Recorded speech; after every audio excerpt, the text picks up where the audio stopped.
অবশেষে গ্রেপ্তার করা হয়েছে ঢাকার শাহবাগে লোক জড়ো করা সেই মোস্তফা আমিনকে। বিদেশে পাচার করা অর্থ দেশে ফিরিয়ে এনে জনপ্রতি 1 লাখ টাকা করে ঋণ দেওয়া হবে। এজন্য শাহবাগে বিশাল সমাবেশে জড়ো হতে হবে এমন কথা বলে রাজধানীর শাহবাগে লক্ষাধিক মানুষের সমাবেশের চেষ্টা করে অহিংস গণ অভ্যুত্থান বাংলাদেশের আহ্বায়ক মোস্তফা আমিন। এই অভিযোগে সোমবার সন্ধ্যায় মোস্তফা আমিনকে গ্রেপ্তার করেছে পুলিশ।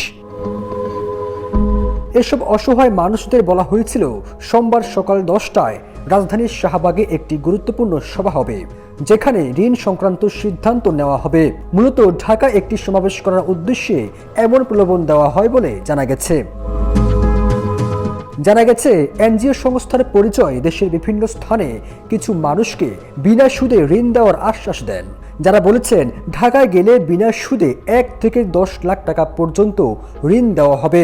অনেকের কাছ থেকে এজন্য 1000 টাকা করেও নেওয়া হয়েছে। এই আশ্বাসের পরিপ্রেক্ষিতে তারা গাড়িতে করে ঢাকা এসেছেন।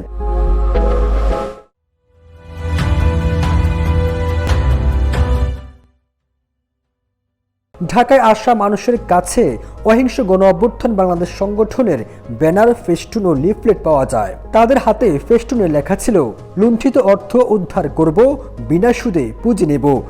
জানা গেছে, বিনা সুদে ঋণ দেওয়ার নামে ঢাকায় সমাবেশের লোকজন জড়ো করার নেপথ্যে কাজ করেছেন ফরওয়ার্ড পার্টির আহ্বায়ক ও অহিংস গণ অভ্যুত্থান বাংলাদেশের প্রধান সংগঠক আবম মোস্তফা আমিন।